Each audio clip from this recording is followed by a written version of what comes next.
ഇന്ന് പകൽക്കാലത്തെ ചിന്തയ്ക്ക് ആധാരമായി 104 സങ്കീർത്തനം അതിന്റെ 16 വേദഭാഗത്തിലേക്ക് ദൈവജനത്തിന്റെ ശ്രദ്ധ ക്ഷണിക്കുന്നു. സങ്കീർത്തനങ്ങൾ 104, Psalms chapter 104 verses 16. യഹോവയുടെ വൃക്ഷങ്ങൾക്ക് തൃപ്തി വരുന്നു, യഹോവയുടെ വൃക്ഷങ്ങൾക്ക് തൃപ്തി വരുന്നു. അവൻ നട്ടിട്ടുള്ള ലെബാനോനിലെ ദേവദാരുക്കൾ തന്നെ. നമ്മുടെ കണ്ണുകളെ നമുക്ക് അടയ്ക്കാം, നമുക്ക് ദൈവസ്ഥനെ പ്രാർത്ഥിക്കാം. പരിശുദ്ധനായ ഞങ്ങളുടെ ദൈവമേ, സ്വർഗസ്ഥനായ പരമപിതാവേ, അനുഗ്രഹീതമായ ഈ നല്ല ദിനത്തിന്റെ പ്രഭാത സമയത്തിനായി ഞങ്ങൾ ദൈവത്തെ സ്തുതിക്കുന്നു. ഇന്ന് പകൽക്കാല സമയം ദൈവസന്നിധിയിൽ സ്തോത്രത്തോടും സ്തുതികളോടുകൂടെ കർത്താവേ, ഞങ്ങളുടെ ദൈവത്തെ ഞങ്ങൾക്ക് ആരാധിക്കുവാൻ സ്വർഗം ഞങ്ങളെ കൂട്ടിവരുത്തിയതിനായി സ്തോത്രം. ഞങ്ങളുടെ പല പ്രിയപ്പെട്ടവർ രോഗങ്ങളായി, പ്രയാസങ്ങളായി, ബുദ്ധിമുട്ടുകളായി കടന്നു വരാൻ സാധിക്കാതെ ഇരിക്കുന്നു. പരിശുദ്ധ പിതാവേ, അവരെ ദൈവം അനുഗ്രഹിക്കുമാറാകണം. കടന്നു വന്നവരെ ദൈവം അനുഗ്രഹിക്കുമാറാകണം. ഇന്ന് പകൽക്കാലം ദൈവത്തിന്റെ ആത്മാവ് ഞങ്ങളോട് സംസാരിക്കുമാറാകണം. വചന വെളിപ്പാടും വചന വ്യാഖ്യാനവരും ഏഴയിലേക്ക് സ്വർഗം നൽകി നിന്റെ ജനത്തെ ശുശ്രൂഷിക്കാനുള്ള കൃപ തന്നാട്ട് അനുഗ്രഹിച്ചാട്ട് യേശു ക്രിസ്തുവിൻ നാമത്തിൽ അപേക്ഷിക്കുന്ന സ്വർഗീയ പിതാവ് ദയതോന്നി കേൾക്കുമാറാകണമേ. ആമേൻ. സ്തോത്രം. ഹല്ലേലൂയ. തിരുവചനം ഇങ്ങനെ വിളിച്ചു പറയുകയാണ്, യഹോവയുടെ വൃക്ഷങ്ങൾക്ക് തൃപ്തി വരുന്നു, അവൻ നട്ടിട്ടുള്ള ലെബാനോനിലെ ദേവദാരുകൾക്ക് തന്നെ. Price the Lord. ഹല്ലേലൂയ. ചില വർഷങ്ങൾക്ക് മുമ്പ് സ്തോത്രം ദൈവത്തിൽ നിന്ന് പ്രാപിച്ച ആലോചനയുടെയും നിർബന്ധത്തിന്റെയും മുമ്പിൽ അവൻ ഇങ്ങനെ ഒരു സഭയുടെ ശുശ്രൂഷയിലേക്ക് കടക്കുവാൻ തുടക്കമിടുവാൻ ദൈവമിടയാക്കി തീർത്തു. ഞാൻ നിങ്ങളോട് പറയട്ടെ, ഇത് അവൻ എൻ്റെ പദ്ധതിയിലോ എൻ്റെ മാനുഷ്യമായ പ്ലാനിലോ ഉണ്ടായ ഒരു കാര്യമല്ലായിരുന്നു. ഒത്തിരി വർഷം ദൈവം എൻ്റെ ഹൃദയത്തിൽ ദൈവം പ്രേരണ തന്നിട്ടും ഞാൻ ദൈവസന്നിധിയിൽ അങ്ങനെ ഒരു കാര്യം ചെയ്യുവാൻ താല്പര്യപ്പെടാതെ ഞാൻ അന്നായിരുന്ന സഭയുടെ അസോസിയേറ്റ് പാസ്റ്ററായി ഇരിക്കുന്ന സമയത്ത്, യാതൊരു ബുദ്ധിമുട്ടുമില്ലാതെ പോകുന്ന സമയത്ത് പിന്നെയും ദൈവത്തിന്റെ ആത്മാവ് ഹൃദയത്തിനകത്തൊരു ബോധ്യം തന്നു. കാറ്റിനെ നോക്കുന്നവൻ വിതയ്ക്കത്തില്ല, മേഘങ്ങളെ നോക്കുന്നവൻ കൊയ്യത്തില്ല എന്ന് ദൈവാലോചന. നാം സ്തോത്രം പ്രവാചകനോട് കേട്ടതല്ല, ദൈവസന്നിധി പ്രാർത്ഥിച്ചപ്പോൾ വചനത്തിലൂടെ ദൈവാത്മാവ് ഇടപെട്ടു. അങ്ങനെ കേട്ടതായ, അങ്ങനെ ഞാൻ ഗ്രഹിച്ചതായ ദൈവാലോചനയുടെ മുൻപാകെ പിന്നെ അന്ന് എനിക്ക് വെള്ളിയാഴ്ച ഉൾപ്പെടെ എല്ലാ ദിവസവും ജോലി ചെയ്ത മനുഷ്യനായിരുന്നു. എന്നാൽ പ്രതിസന്ധികളെ നോക്കാതെ വിശ്വാസത്തോട് ഇറങ്ങിത്തിരിച്ചു. ഞാനൊരു കാര്യം പറയാം, ഇത്രത്തോളമായത് ദൈവത്തിന്റെ കൃപ ഒന്ന് മാത്രമാണ്. ഇത്രത്തോളം നാം മാനിക്കപ്പെട്ടത് ദൈവത്തിന്റെ കരുണ ഒന്ന് മാത്രമാണ്. നമ്മൾ 1-2 വേദഭാഗത്തിലേക്ക് കടന്നു പോവുകയാണ്. സങ്കീർത്തനങ്ങൾ 80 അധ്യായം 8 വാക്യം. 80 സങ്കീർത്തനം 8 വാക്യം 15 വാക്യവും ചേർത്ത് വായിക്കുമല്ലോ. മിസ്രൈമിൽ നിന്ന് ഒരു മുന്തിരിവള്ളി കൊണ്ടുവന്നു, നീ മിസ്രൈമിൽ നിന്ന് ഒരു മുന്തിരിവള്ളി കൊണ്ടുവന്നു, ജാതികളെ നീക്കിക്കളഞ്ഞ് അതിനെ നട്ടു. ജാതികളെ നീക്കിക്കളഞ്ഞ് അതിനെ നട്ടു. അടുത്ത 15 വാക്യം. നിന്റെ വലം കൈ നട്ടിട്ടുള്ളതിനെയും നീ നിനക്കായി വളർത്തിയ തൈയെയും പാലിക്കണമേ. നോക്കണം, എവിടെ നിന്നാ നമ്മുടെ തുടക്കം? നീ മിസ്രൈമിൽ നിന്ന് ഒരു മുന്തിരിവള്ളി കൊണ്ടുവന്നു. ജാതീയ അനുഭവത്തിനകത്തു നിന്നും സ്വർഗം നമ്മെ വിളിച്ചു വേർതിരിച്ചു. അടിമത്ത അനുഭവത്തിൽ നിന്നും പല പാപങ്ങളും നമ്മളെ കീഴ്പ്പെടുത്തി വെച്ച് പാപ സ്വഭാവങ്ങൾക്ക് നാം കീഴ്പ്പെട്ടവരായി നിലനിന്ന സമയത്ത് അടിമത്ത അനുഭവത്തിൽ നിന്നും സ്വർഗം നമ്മളെ വിളിച്ചു വേർതിരിച്ചു. അല്ലേ? Price the Lord. നീ മിസ്രൈമിൽ നിന്നൊരു മുന്തിരിവള്ളി കൊണ്ടുവന്നു. നമ്മളെ എവിടുന്ന കൊണ്ടുവന്നത് അറിയാമോ? Price the Lord. ഹല്ലേലൂയ. പാപത്തിന്റെ അടിമത്തത്തിനകത്തു നിന്ന് സ്വർഗം നമ്മളെ കൊണ്ടുവന്നത്. എന്തിനാ കൊണ്ടുവന്നത്? സ്നേഹസ്വരൂപനായ പുത്രന്റെ രാജ്യത്തിൽ ആക്കി വെക്കുവാൻ വേണ്ടി. ഇന്ന് പകൽക്കാലം ഇതിനകത്തിരിക്കുന്ന ഓരോ പ്രിയപ്പെട്ടവരും വേദപുസ്തകം വിളിച്ചു പറയുന്നത്, നിങ്ങൾ സ്നേഹസ്വരൂപനായ പുത്രന്റെ രാജ്യത്തിനകത്താണ് ഇന്ന് ആയിരിക്കുന്നതെന്നാണ് പറഞ്ഞിരിക്കുന്നത്. എന്ന് വെച്ചാൽ നിങ്ങളോടുള്ള ബന്ധത്തിലാണ് ദൈവരാജ്യം ഇവിടെ നിലനിൽക്കുന്നത്. വേദപുസ്തകം വിളിച്ചു പറയുന്നത്, ആമേൻ സ്തോത്രം, പരിശുദ്ധ സ്വർഗരാജ്യം സമീപിച്ചിരിക്കുന്നു എന്ന് പറഞ്ഞിട്ട് വേറൊരു ഭാഗത്ത് പറഞ്ഞെന്തുവാ? സ്വർഗരാജ്യം നമ്മുടെ ഇടയിൽ തന്നെ എന്ന് പറഞ്ഞാട്ടെ. സ്വർഗരാജ്യം എവിടെയുണ്ട്? സ്വർഗരാജ്യം എവിടെയുണ്ട്?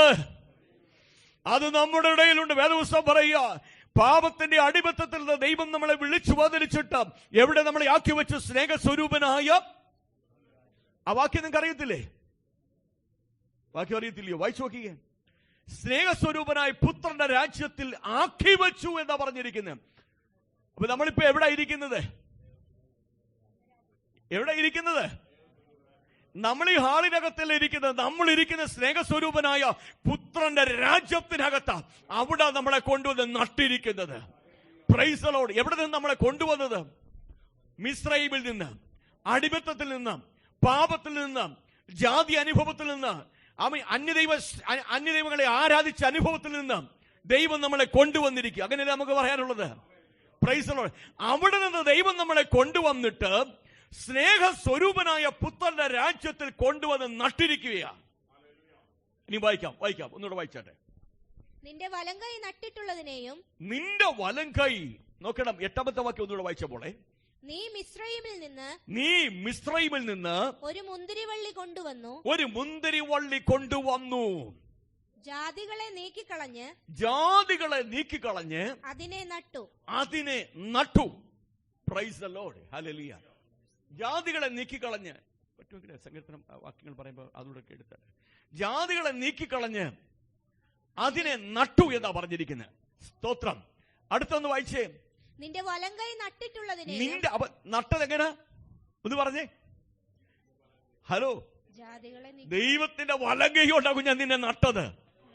ദൈവത്തിന്റെ വലങ്കൈ കൊണ്ടാണ് നിന്നെ നട്ടത്. ദൈവം പറയുകയാണ്, പറഞ്ഞേ, നിന്റെ വലങ്കൈ നട്ടിട്ടുള്ളതിനെ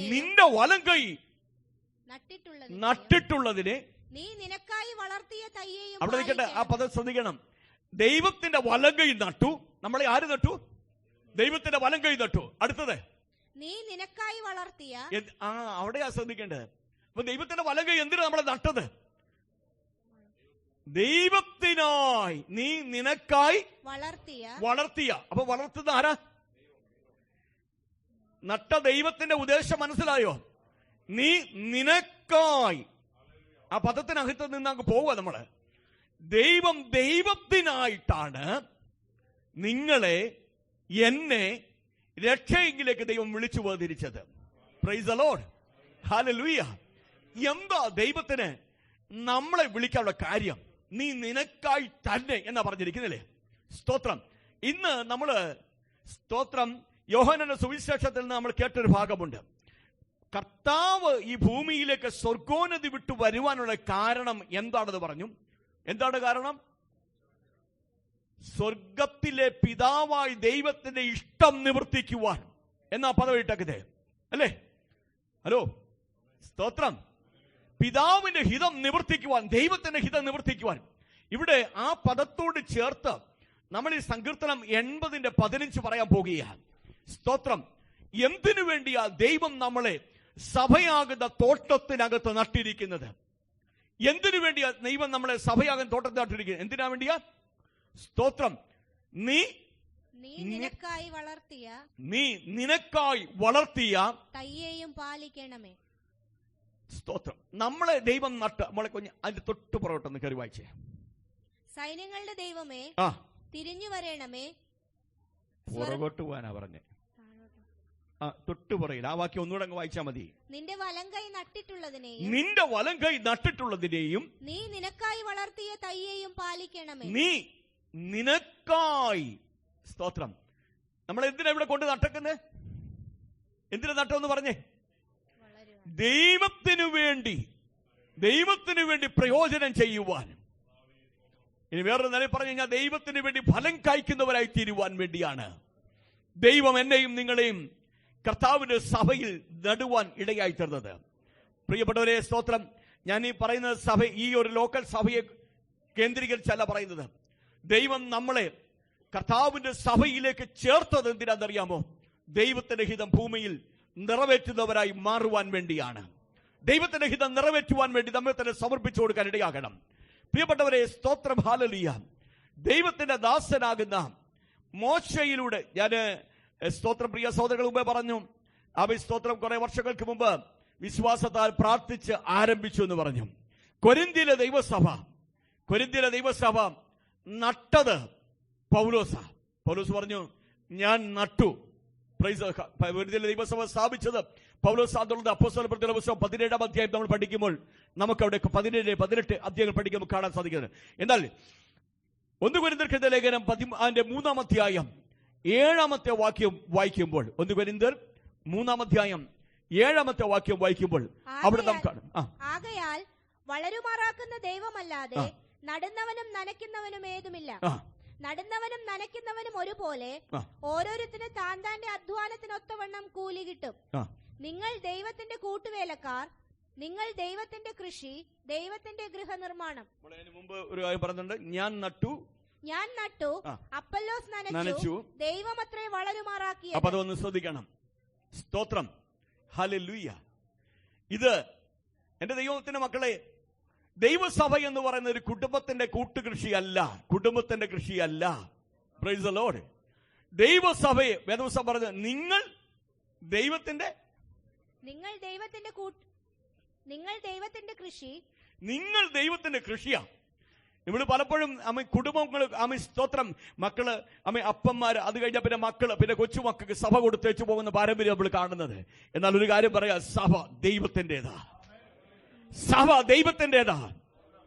സഭ ദൈവത്തിനറിയാം അത് ആരുടെ പക്കലേക്ക് ശുശ്രൂഷ ഏൽപ്പിക്കണമെന്നുള്ളത്. അവരത് സമയത്ത് നിർവഹിച്ചോളും.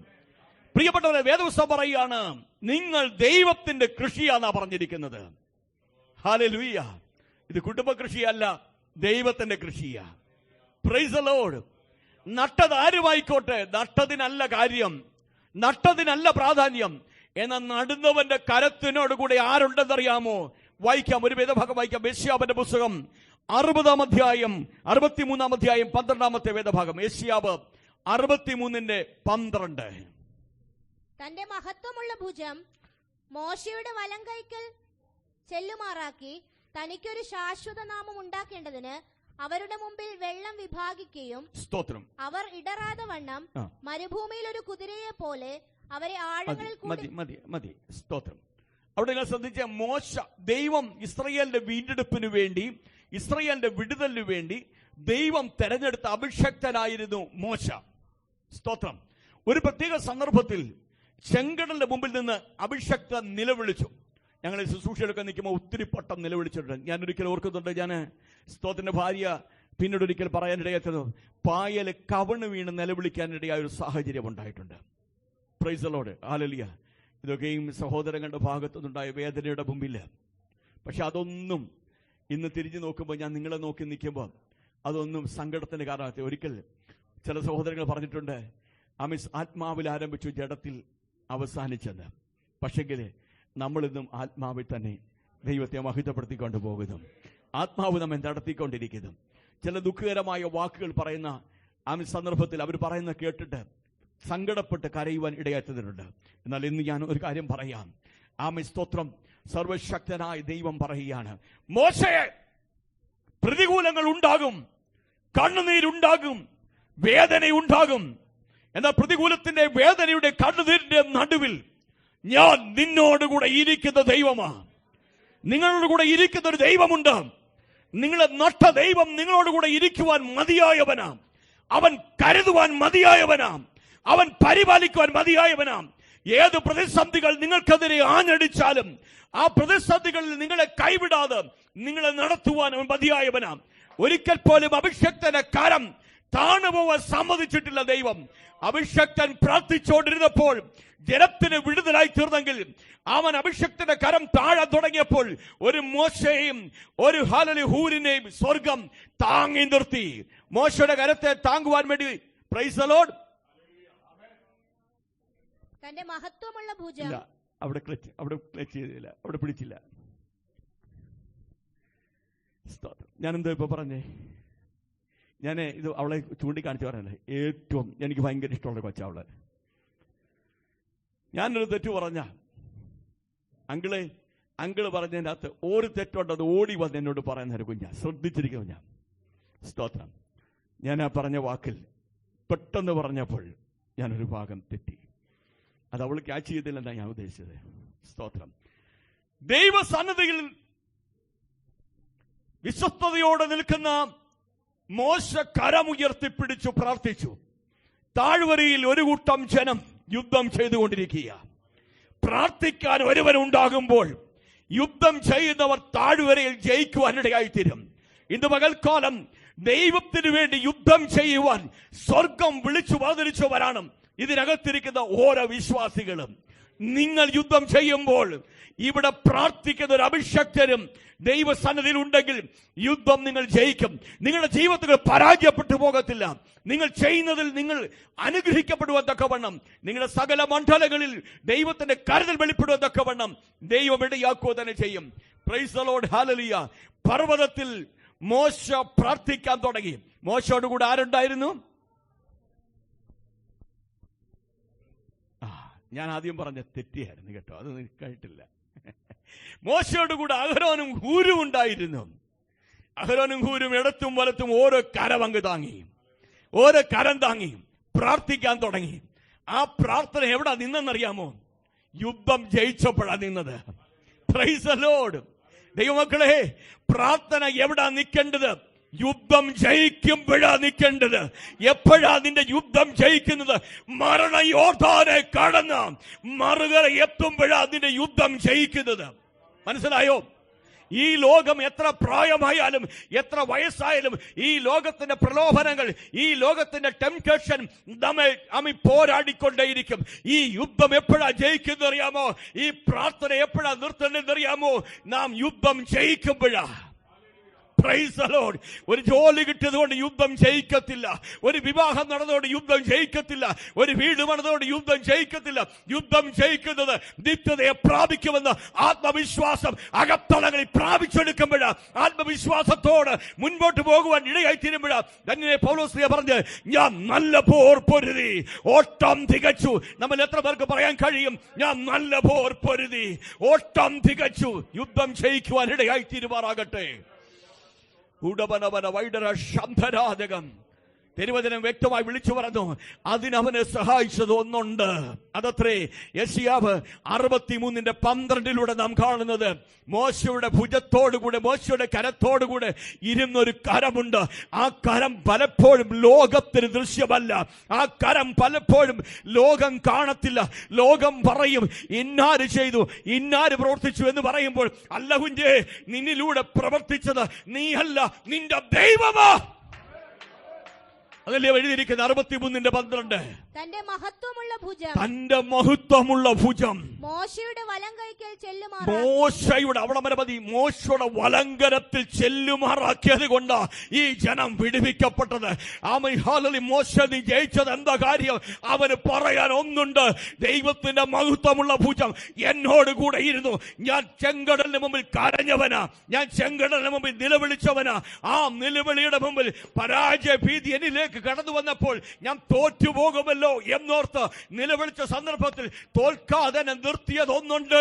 അത് ദൈവത്തിന്റെ ഭുജമാ. ദൈവത്തിന്റെ ഭുജം നിന്നെ നിർത്തിയെങ്കിൽ ഇന്ന് പകൽക്കാലം ദൈവവചനം വിളിച്ചു പറയുന്നത്, ദൈവം നട്ടതിന്റെ പുറകിൽ ഒരു ഉദ്ദേശമുണ്ട്. ദൈവം തനിക്കായി നട്ടിരിക്കുന്നത്. തമ്പുരാൻ വല്ല തന്നെങ്കിൽ അത് നീയും നിന്റെ കുടുംബം, നിന്റെ ഭർത്താവ്, നിന്റെ ഭാര്യയും അല്ല നിന്റെ കൊച്ചുങ്ങൾ അനുഭവിക്കാൻ വേണ്ടി മാത്രമല്ല. സ്തോത്രം, ഹല്ലേലൂയ. ദൈവനാമ മഹത്വത്തിന് വേണ്ടിയാ. ആ ഒരു ബോധ്യം നമ്മുടെ ജീവിതത്തിൽ ഉണ്ടായിരിക്കണം. Price the Lord, hallelujah. നമ്മൾ 1-2 വേദഭാഗത്തിൽ വേഗത്തിൽ മടങ്ങി വരിക. വായിക്കാമല്ലോ. സ്തോത്രം, ഹല്ലേലൂയ. 2 ശമൂവേലിന്റെ പുസ്തകം 7-ാം അധ്യായം 10-ാമത്തെ വാക്യം. 2 ശമൂവേൽ 7:10.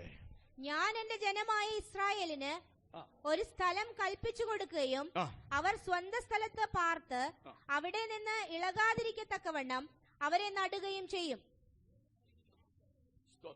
അവിടെ പറയുന്നത് എന്താണ്? ഒന്നുകൂടെ വായിച്ചേ. ഞാൻ എന്റെ ജനമായ ഇസ്രായേലിന്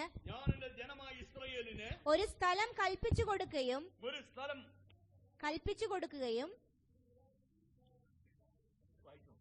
അവർ സ്വന്തം സ്ഥലത്ത് പാർത്ത് അവിടെ നിന്ന് ഇളകാതിരിക്കത്തക്കവണ്ണം അവരെ നടുകയും ചെയ്യും. ദൈവം നട്ടാൽ എന്ത് സംഭവിക്കും എന്ന് പറഞ്ഞ, ദൈവം നട്ടാൽ ഇളകത്തില്ല. Praise the Lord, hallelujah. ദൈവം നട്ടാൽ ഇളകത്തില്ല. മനസ്സിലായോ കുഞ്ഞെ? നിന്നോടാ ചോദിച്ചേ, മനസ്സിലായോ? ആര് ഷൗട്ട് ചെയ്താൽ എന്തോ പ്രശ്നം? ഒരു കുഴപ്പമില്ലെന്ന്. തട്ടതാരാ? നട്ട ദൈവമാണെങ്കിൽ നീ ഇളകാൻ ദൈവം സമ്മതിക്കത്തില്ലെന്ന്. നിങ്ങളുടെ ജോലിയിൽ എന്ത് പ്രതിസന്ധികളും പ്രതികൂലങ്ങളും ഉണ്ടായിക്കോട്ടെ, നിങ്ങൾക്ക് മീതെ എത്ര ഗൗരവത്തോടെ നിങ്ങളെ ആക്ഷേപിക്കുന്നവരുണ്ടായിക്കോട്ടെ. എന്നാൽ ഇന്ന് പകൽക്കാലം ഒരു കാര്യം പറയാം, നട്ടത് ദൈവമാണെങ്കിൽ നീ ഇളകുവാൻ സമ്മതിക്കാത്തൊരു ദൈവമുണ്ട്. ഈ ദൈവത്തെ പോലെ വലിയവൻ മറ്റാരുമില്ല. നമ്മുടെ ദൈവം നമ്മളെ നട്ടുവെങ്കിൽ നാം ഒരിക്കലും ഇളകിപ്പോകത്തില്ല. ഏത് പ്രതികൂലങ്ങൾ ഉണ്ടാകാം, പ്രതിസന്ധികൾ ഉണ്ടാകാം. വായിക്കാം. ഹല്ലേലൂയ, സ്തോത്രം. സങ്കീർത്തനങ്ങൾ 1-ാം അധ്യായം 3-ാമത്തെ വാക്യം. അവൻ ആറ്റരികത്ത് നട്ടിരിക്കുന്നതും തക്കകാലത്ത് ഫലം കായ്ക്കുന്നതും ഇല വാടാത്തതുമായ വൃക്ഷം പോലെ ഇരിക്കും. അവൻ ചെയ്യുന്നതൊക്കെയും സാധിക്കും. ഇനി നമ്മൾ ഇന്ന് വായിക്കേണ്ട ഒരു ഭാഗമുണ്ട്. യിരെമ്യാവിന്റെ പുസ്തകം 17:8 ഒന്ന് വായിച്ചേ. 17:8. യിരെമ്യാ 17:8. അവൻ വെള്ളത്തിനരികെ നട്ടിരിക്കുന്നതും ആറ്റരികെ വേരൂന്നിയിരിക്കുന്നതുമായ വൃക്ഷം പോലെയാകും. അവിടെ കണ്ടില്ല? ഈ പദങ്ങളെല്ലാം ശ്രദ്ധിക്കണം. എവിടെ? നട്ടു. ഇല്ല, നമ്മളെ നട്ടു. സ്തോത്രം. അടുത്തത്, അവൻ വെള്ളത്തിനരികെ നട്ടിരിക്കുന്നതും ഫലം കായ്ക്കും, ആറ്റരികെ വേരൂന്നിയിരിക്കുന്നതുമായ വൃക്ഷം പോലെയാകും. ഉഷ്ണം തട്ടുമ്പോൾ അത് പേടിക്കയില്ല. മോനെ ഇത് കേട്ടോ, ഉഷ്ണം തട്ടുമ്പോൾ അത് പേടിക്കയില്ല. ദൈവം നട്ടതൊന്നും പേടിക്കത്തില്ലെന്ന്. എന്ന് പറഞ്ഞ ജീവിതത്തിൽ പ്രതിസന്ധിയില്ലെന്ന് എപ്പോഴും AC-യുടെ കുളിർമയ്ക്കകത്ത് ഇരിക്കുമെന്നല്ല പറഞ്ഞത്. മനസ്സിലായോ? ജീവിതത്തിൽ പ്രതികൂലങ്ങളും പ്രതിസന്ധികളും നാം നേരിടേണ്ടി വരും. ഉഷ്ണം തട്ടിയാലും ദൈവം നട്ടത് പേടിക്കത്തില്ല. Praise the Lord. ഹല്ലേലൂയ. അടുത്തത്, അതിന്റെ ഇല എപ്പോഴും പച്ചയായിരിക്കുമെന്ന്. ഉഷ്ണം തട്ടുമ്പോൾ വാടിപ്പോകുന്ന അനേകർ നമ്മുടെ ചുറ്റുപാടും നമ്മുടെ കൂടെ ജോലി ചെയ്യുന്നവരുണ്ടാകുമ്പോൾ ഇന്ന് പകൽക്കാലം വിളിച്ചു പറയട്ടെ, ദൈവം നിന്നെ നട്ടത് കൊണ്ടാ കുഞ്ഞേ നീ ഇതുവരെ നിലനിൽക്കുവാൻ ഇടയായിത്തീർന്നത്. ദൈവം നിന്നെ നട്ടത് കൊണ്ടാ അനേക പ്രതിസന്ധികൾ ഉണ്ടായിട്ടും ഈ ദേശം വിട്ടു പോകേണ്ടി വരുമോ എന്ന് പലപ്പോഴും ചോദിച്ചപ്പോഴും ഹൃദയത്തിൽ സംശയങ്ങൾ ഉണ്ടായപ്പോഴും നിന്നത് എന്താണെന്നറിയാമോ? ദൈവത്തിന്റെ കൃപയാ. അവൻ നിന്നെ നട്ടത് കൊണ്ടാ. നീ പേടിക്കണ്ട കേട്ടോ. ദൈവം നിനക്ക് വേണ്ടി ചിലത് ചെയ്യും. ദൈവം നട്ടത് ഇന്ന് പകൽക്കാലം വിളിച്ചു പറഞ്ഞാട്ട് ദൈവം എനിക്ക് വേണ്ടി ചിലത് ചെയ്യാൻ പോകുന്ന പകൽക്കാലമാ. യെസ്, ഇന്ന് പകൽക്കാലം ലോർഡ് ജീസസ് അവൻ നമുക്ക് വേണ്ടി ചിലത് ചെയ്യുന്ന പകൽക്കാലമാണ്. അവൻ നമുക്ക് വേണ്ടി ചിലത് ചെയ്യുന്ന പകൽക്കാലമാണ്. ആ വാക്യം ഒന്നുകൂടെ വായിച്ചാട്ടെ. 2 ശമൂവേലിന്റെ പുസ്തകം 7:10. ഞാൻ എന്റെ ജനമായ ഇസ്രായേലിന് ഒരു സ്ഥലം കൽപ്പിച്ചു കൊടുത്തു. അവർ സ്വന്തം സ്ഥലത്ത് പാർത്ത് അവിടെ നിന്ന് ഇളകാതിരിക്കത്തക്കവണ്ണം പറഞ്ഞാട്ട് ദൈവം എന്നെ നട്ടെങ്കിൽ പിശാച് നിനക്കെന്നെ ഇളക്കുവാൻ കഴിയത്തില്ല. ഹല്ലേലൂയ. രോഗം എന്റെ ജീവിതത്തിൽ വരാം, പ്രതിസന്ധികൾ എന്റെ ജീവിതത്തിൽ വരാം, എന്ന വിശ്വാസത്തിൽ ഞാൻ ഇളകത്തില്ല. ദൈവത്തിലുള്ള ആശ്രയത്തിൽ ഞാൻ ഇളകത്തില്ല. അവൻ എന്നോട് പറഞ്ഞ വാഗ്ദത്തങ്ങളിൽ ഞാൻ പൂർണ്ണമായി വിശ്വസിക്കുന്നു. ഞാൻ അതിൽ നിന്ന് ഒരിക്കലും ഇളകത്തില്ല. ഹല്ലേലൂയ, സ്തോത്രം. ഹല്ലേലൂയ. നാം ഇളകാതിരിക്കുന്നെങ്കിൽ ഇനി നമ്മൾ മടങ്ങി വരുന്നത് സങ്കീർത്തനങ്ങൾ 1:3 വരുന്നത്. ഇളകാതിരിക്കുന്ന ദൈവത്തിന്റെ പൈതലിനെ ദൈവം നട്ടു. അടുത്തത്, ദൈവം നട്ടതായ വൃക്ഷം. അതെ, അതിനെ കുറിച്ച് പറഞ്ഞു. വായിച്ചു. അവൻ ആറ്റരികത്ത് ദൈവം നട്ടു. തക്കകാലത്ത് ഫലം കായ്ക്കുന്നത്. തക്കകാലത്ത് നട്ടെങ്കിൽ നട്ടവനൊരു ഉദ്ദേശമുണ്ട്, ഇല്ലേ? 80-ാം സങ്കീർത്തനത്തിന്റെ 15-ാമത്തെ വാക്യം പറഞ്ഞു, അവൻ തനിക്കായി. ആ പദം ശ്രദ്ധിക്കണം. കുനിഞ്ഞിരിക്കുന്നവരെന്നെ നോക്കിയിട്ട് പറഞ്ഞിട്ട്, അവൻ തനിക്കായി അവരെ നട്ടു. സ്തോത്രം. ഉറങ്ങുന്ന ഒരാളുണ്ട്, സ്തോത്രം പറഞ്ഞേ. ഹല്ലേലൂയ. അവൻ തനിക്കായി. അപ്പൊ അത് ഈ തനിക്കായി എന്നുള്ള പദത്തിലേക്ക് നമ്മളൊന്ന് വരിക. എന്തിനു വേണ്ടി നമ്മളെ നട്ടു? വേദപുസ്തകം വായിച്ചാട്ടെ. സങ്കീർത്തനങ്ങൾ 1:3 ഇപ്പോൾ വായിച്ച വേദഭാഗം തന്നെ. അവൻ ആറ്റരികത്ത് നട്ടിരിക്കുന്നതും തക്കകാലത്ത് ഫലം അപ്പൊ തനിക്കായി നട്ടത് എന്തിനാന്ന് അറിയാമോ? നീ തക്കകാലത്ത് ഫലം കായ്ക്കുവാൻ വേണ്ടിയാ. എഫേസ്യ ലേഖനം പറഞ്ഞു, ഇത് സമയം ദുഷ്കാലമാകിയാൽ സമയം തക്കത്തിൽ വിനിയോഗിക്കണം. Praise the Lord. രാവിലെയുള്ള പ്രഭാത പ്രാർത്ഥനയാണ്. അല്പം ഒന്ന് ഉറങ്ങുവാൻ സമയം ലഭിക്കുന്നത് വെള്ളിയാഴ്ച മാത്രമേ ഉള്ളൂ. എന്നാൽ ഇന്ന ദിവസം ഉറങ്ങുവാൻ വേണ്ടി താല്പര്യപ്പെടാതെ ആരാധനയ്ക്ക് വന്നെങ്കിൽ അതിന് പുറകിൽ നിന്നെ കൊണ്ടുവന്ന ദൈവം ഇന്ന് പകൽക്കാലം നിന്നോട് പറയുന്നത്, നീ തക്ക കാലത്ത് ഫലം കായ്ക്കണം. ആരാധനയിൽ മാത്രമല്ല, പ്രാർത്ഥനയിൽ മാത്രമല്ല, ഓരോ നിമിഷവും നീ ഫലം കായ്ക്കുന്നവരും ഫലം കായ്ക്കുന്നവളുമായി മാറുവാൻ, ദൈവത്തിന് വേണ്ടി ഫലം കായ്ക്കുന്നവരായി മാറുവാൻ ദൈവമിടയാക്കട്ടെ. സ്തോത്രം. ഹല്ലേലൂയ. വേദപുസ്തകം പറയാണ്, ദൈവം നട്ടെങ്കിൽ ദൈവം ആഗ്രഹിക്കുന്നത് തക്ക കാലത്ത് ഫലം കായ്ക്കണം. Price the Lord. എപ്പോഴാ ഫലം കായ്ക്കേണ്ടത്? തക്ക കാലത്താ. Praise the Lord. ഹല്ലേലൂയ. നമ്മളെപ്പോഴും ഫലം കായ്ക്കുന്ന എപ്പോഴാണ്? വെള്ളിയാഴ്ച സഭായോഗത്തിൽ, ഞായറാഴ്ച സഭായോഗത്തിൽ, ആരാധനയ്ക്ക് ഇവിടെ വെച്ചാൽ ഫലം കായ്ക്കാൻ താല്പര്യപ്പെടുന്നത്. അങ്ങനെയല്ല ഒരിക്കലും വേണ്ടത്. മനുഷ്യ, നിന്റെ ജീവിതം അറിയുന്ന ഒരു ദൈവമുണ്ട്. ഹല്ലേലൂയ. എബ്രായ ലേഖനം വിളിച്ചു പറഞ്ഞത്, അവനോടാ നമുക്ക് കാര്യമുള്ളത്. സകലതും അവന്റെ മുമ്പിൽ നഗ്നതും മറന്നതുമായി കിടക്കുമ്പോൾ കുഞ്ഞ്, നീ രഹസ്യത്തിലും പരസ്യത്തിലും ചെയ്യുന്നത്, നിന്റെ കുടുംബത്തിനകത്തും നീ പുറത്തും വന്ന് കാണിക്കുന്നത്, നിന്റെ സഭയ്ക്കകത്തും ഹല്ലേലൂയ സ്തോത്രം, നിന്റെ കൂട്ടുവിശ്വാസികളുടെ നടുവിലും നിന്റെ കുഴമ സ്തോത്ര സഭയിലും നീ പറയുന്നത്, എല്ലാം അറിയുന്ന ഒരു ദൈവമുണ്ട്. ഇതിനകത്തുള്ള വൈരുദ്ധ്യങ്ങളെ അറിയുന്ന ദൈവമുണ്ട്. അവൻ സ്വർഗത്തിലെ ദൈവത്തിന് പറയാനുള്ള ഒറ്റ കാര്യം എന്തെന്നറിയാമോ? ഹല്ലേലൂയ സ്തോത്രം, നീ സമയത്ത്, തക്ക സമയത്ത് ഫലം കായ്ക്കുവാൻ ഇടയാകണമെന്നാ പറഞ്ഞത്. ഹല്ലേലൂയ. അപ്പൊ തക്ക കാലത്ത് ഫലം കായ്ക്കുന്നതും ഇലവാടാത്തതുമായ സ്തോത്രം. ഹല്ലേലൂയ. ഞങ്ങളുടെ വീട്ടിലൊരു കരിയാപ്പ് ഞങ്ങൾ നട്ടു വളർത്തുന്നുണ്ട്. എല്ലാ ദിവസവും വെള്ളം ഒഴിക്കും. എന്നാലും ഒരു ഉച്ചയ്ക്ക് ഒരു 10-10:30 11 മണിയാകുമ്പോഴേ ഈ കരിയാപ്പ് ഇങ്ങനെ തണ്ട് വാടി ഇങ്ങനെ നിൽക്കും. ഇത് കാണുമ്പോഴും വീണ്ടും കൊണ്ട് ഞാൻ പുറകൂടെ വെള്ളം ഒഴിക്കും. ഒരു 3:30-4 മണിയാകുമ്പോൾ എൻ്റെ മനസ്സിന് ആശ്വാസം നൽകിക്കൊണ്ട് തണ്ട് ഇങ്ങനെ നേരെ ഇരിക്കുക. ഹല്ലേലൂയ. ഇനി ഞാനൊരു ചട്ടിക്കകത്ത് വെച്ച് വെള്ളം ഒഴിക്കുന്നതിനെ കുറിച്ചാണ് പറഞ്ഞത്. എന്നാൽ നമ്മൾ അങ്ങനെയാണോ നിർത്തിയേക്കുന്നത്? ആണോ? എവിടെ നമ്മളെ നട്ടത്? ആറ്റരികത്ത് നമ്മളെ നട്ടിരിക്കുന്നത് എന്ന് പറഞ്ഞാൽ വെള്ളം എപ്പോഴും ഒഴുകിക്കൊണ്ടിരിക്കുന്ന ആത്മനദിയുടെ പ്രവാഹത്തിന്റെ അരികിലാ കുഞ്ഞ് നട്ടിരിക്കുന്നത്. അകത്ത്, ഹൃദയത്തിനകത്ത് ആത്മസാന്നിധ്യം വ്യാപരിക്കുന്ന ദൈവ പൈതലെ സംബന്ധിച്ചിടത്തോളം അതിന്റെ ഇല വാടുവാൻ ഒരിക്കലും ഇടയാകത്തില്ല. ആത്മാവിന്റെ നിറവുള്ള ദൈവത്തിന്റെ പൈതലെ, ആത്മസാന്നിധ്യത്തിൽ ജീവിക്കുന്ന ദൈവത്തിന്റെ ദാസനെ, നിന്റെ ഇല വാടത്തില്ല, നിന്റെ മുഖം വാടത്തില്ല. എന്തുകൊണ്ടാ? നിന്റെ ഹല്ലേലൂയ സ്തോത്രം, നിന്റെ ചുവട്ടിലൂടെ ഒഴുകുന്നത് ആത്മനദിയുടെ ഒഴുക്ക. ഹല്ലേലൂയ. ആത്മനദിയുടെ ഒഴുക്ക് നമ്മുടെ ഉള്ളിലേക്ക് വരുമ്പോൾ ആനന്ദ നദി കൊണ്ട് നീ എന്നെ തൃപ്തിപ്പെടുത്തുമെന്ന് തിരുവചനം അരുളിച്ചെയ്തെങ്കിൽ ഇന്ന് പകൽക്കാലം ആത്മനദിയിലെ ഒഴുക്ക് നമ്മെ തൃപ്തിപ്പെടുത്തുവാൻ മതിയായതാ. Praise the Lord. ഹല്ലേലൂയ. അടുത്തത് വേഗത്തിൽ വായിച്ചേ. അവൻ ആറ്റരികത്ത് നട്ടിരിക്കുന്നതും തക്കകാലത്ത് ഫലം കായ്ക്കുന്നതും ഇല വാടാത്തതുമായ വൃക്ഷം പോലെ ഇരിക്കും. അവൻ ചെയ്യുന്നതൊക്കെയും സാധിക്കും. അവൻ ചെയ്യുന്നത്, നമുക്ക് എല്ലാവർക്കും ആഗ്രഹം നമ്മൾ ചെയ്യുന്നതൊക്കെ സാധ്യമായി തീരണം. അവൻ ചെയ്യുന്നതൊക്കെയും സാധിക്കുമെന്ന് പറഞ്ഞെങ്കിൽ ആരെ കുറിച്ചാ പറഞ്ഞിരിക്കുന്നത്? ആറ്റരികത്ത് നട്ടവനെ കുറിച്ചാ, ഇലവാടാത്തവനെ കുറിച്ചാ, ഫലം കായ്ക്കുന്നവനെ കുറിച്ചാ പറഞ്ഞിരിക്കുന്നത്. ഇന്ന് പകൽക്കാലം നമ്മളെ നട്ട ദൈവം നമ്മിൽ നിന്ന് എക്സ്പെക്ട് ചെയ്യുന്നത് കുഞ്ഞെ ചെറിയ കാര്യമല്ല. ഏത് സാഹചര്യത്തിലും സ്തോത്രം മുഖം പാടാത്തവരായിരിക്കണം. ഒത്തിരി പ്രതിസന്ധികൾ നമ്മുടെ ജീവിതത്തിൽ നേരിടേണ്ടി വരും. നിന്നയുടെ വാക്കുകൾ കേൾക്കേണ്ടി വരും. കുറ്റപ്പെടുത്തുന്ന വാക്കുകൾ കേൾക്കേണ്ടി വരും.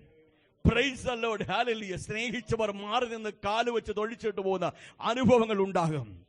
ഹല്ലേലൂയ. എന്നാൽ ഒരു കാര്യം ഞാൻ വിളിച്ചു പറയാം, അവിടെയും നീ ഫലം കായ്ക്കുന്നവനായി മാറുവാനാണ് സ്വർഗം ആഗ്രഹിക്കുന്നത്. നിന്നെ സ്നേഹിക്കുന്നവർ, നിന്നെ കെട്ടിപ്പിടിക്കുന്നവർ, നിനക്ക് സ്നേഹചുംബനം തരുന്നവർ, അവർ കൂടെ നിൽക്കുമ്പോഴല്ല കുഞ്ഞെ നീ ഫലം കായ്ക്കേണ്ടത്. നീ ഏറ്റവും ദൈവിക ഫലം കായ്ക്കുന്നത് എപ്പോഴാണെന്നറിയാമോ? പ്രതിസന്ധിയുടെ നടുവിൽ നീ ഫലം കായ്ക്കാൻ പോകുന്നത്. കല്ലെറിയപ്പെട്ട സ്തെഫാനോസ് കല്ലേറിന്റെ മുമ്പിൽ വിധേയപ്പെട്ടപ്പോഴാ അവന് സ്വർഗം തുറക്കപ്പെടുന്ന അനുഭവം, ദർശനം ലഭിക്കാൻ ഇടയായി തന്നത്. അവൻ സ്വർഗരാജ്യം നിമിത്തം, സുവിശേഷ നിമിത്തം, സുവിശേഷ വിരോധി സ്തോത്രം. ഹല്ലേലൂയ. അവൻ ഒറ്റപ്പെട്ട ദ്വീപിൽ, പത്മോസിന്റെ ദ്വീപിൽ കൊണ്ടുവന്നിട്ട് കഴിഞ്ഞപ്പോഴാ യോഹന്നാന് മറ്റാർക്കുമില്ലാത്തൊരു വെളിപ്പാട് സ്വർഗം കൊടുത്തത്. ഇങ്ങനെയാണെങ്കിൽ നിങ്ങളുടെ പ്രതിസന്ധികൾ ദൈവത്തിന്റെ നാമത്തെ മഹത്വപ്പെടുത്തുവാൻ സ്വർഗം ഉപയോഗിക്കുവാൻ മതിയായവനാ. അവിടെ നിങ്ങൾ ഫലം കായ്ക്കണം. തക്ക സമയത്ത് ഫലം കായ്ക്കണം. ഇലവാടത്തില്ല എന്താ പറഞ്ഞിരിക്കുന്നത്? ഇലവാടാത്ത വൃക്ഷമായിരിക്കട്ടെ. അടുത്ത ഒരു ഭാഗം 44 സങ്കീർത്തനം 2-ാമത്തെ വാക്യം ഒന്ന് വായിച്ചേ. നിന്റെ കൈകൊണ്ട് നീ ജാതികളെ പുറത്താക്കി ഇവരെ നട്ടു. നീ വംശങ്ങളെ നശിപ്പിച്ചു ഇവരെ പരക്കുമാറാക്കി. നട്ടതെന്തുവാ? നട്ടത് നിന്റെ കൈകൊണ്ട് നീ ജാതികളെ പുറത്താക്കി ഇവരെ നട്ടു.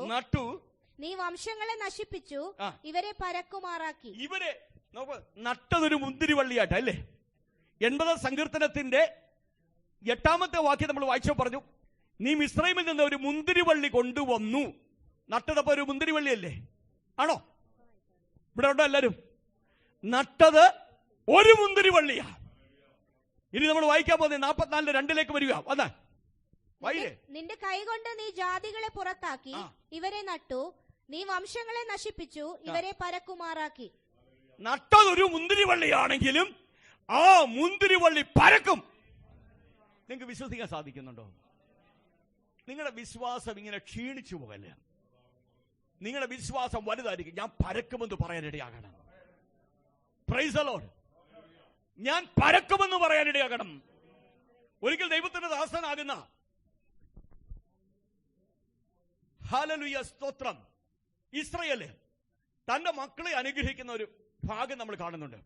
ഉൽപ്പത്തി പുസ്തകം 49-ാം അധ്യായം 27-ാമത്തെ വാക്യം വായിക്കുമ്പോൾ തന്റെ മകനാകുന്ന ജോസഫിനെ കുറിച്ച് പറയുന്ന ഒരു ഭാഗമുണ്ട്. വായിച്ചു നോക്കിക്കേ.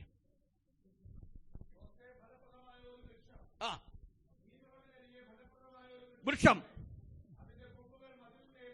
അതിന്റെ ഗുണം നട്ട ദൈവം പറയുക. നമ്മളിപ്പോ വായിച്ച 44:2 പറഞ്ഞു, അത് പടരുമെന്ന് പറഞ്ഞു. ദൈവം നട്ടവരെന്ന് പറയണം, ഞാൻ പടരും, എന്റെ കുടുംബം പടരും, ഞാൻ അനുഗ്രഹിക്കപ്പെടും, ഞാൻ ഈ സ്തോത്രം, എന്റെ സാമ്പത്തിക മേഖല പടരും. എവിടെ വരെ പടരും? ജോസഫ് പറയാം, ഇസ്രായേൽ പറയുകയാണ്, ജോസഫേ നീ മതിലിന് മീതെ അല്ലേ? അങ്ങനെ എഴുതിയിരിക്കുന്നേ. 27 മൈക്കുള്ളവരെന്ന് പറഞ്ഞു വായിച്ചേ. ജോസഫ് ഫലപ്രദമായ വൃക്ഷം, നീരോ ഉറവിനരികെ ഫലപ്രദമായ വൃക്ഷം തന്നെ, അതിന്റെ കൊമ്പുകൾ മതിലിന് മീതെ പടരും. മനസ്സിലായോ? അതിന്റെ കൊമ്പുകൾ എവിടെ പടരും? മതിലിന് മീതെ. നിനക്ക് ബോർഡർ വെച്ച് ചില മതിൽ ശത്രു കെട്ടിയാലും ഇന്ന് പകൽക്കാലം ബോർഡർ വെച്ച ആമിസ്തോത്രം നിനക്ക് പരിമിതി വെച്ച് ആമിസ്തോത്രം ഇതിനപ്പുറം നീ വളരത്തില്ലെന്ന് പിശാച് പദ്ധതികൾ തയ്യാറാക്കി. നിനക്ക് ഭാഷ അറിയത്തില്ല, നിനക്ക് ലാംഗ്വേജ് അറിയത്തില്ല, ആമിസ്തോത്രം നിനക്ക് കഴിവില്ല, നിനക്ക് സമ്പത്തില്ല. ഇതെല്ലാം എന്നോട് ഒരിക്കൽ പിശാച് പറഞ്ഞതാ. എന്നാൽ എനിക്കൊന്നറിയാം, എന്റെ ദൈവം വളരുമോറാക്കിയവനാ. എന്റെ ദൈവം മതിലിന് മീതെ പിശാചെ നീ അവിടെ പണിത് വെച്ചോ.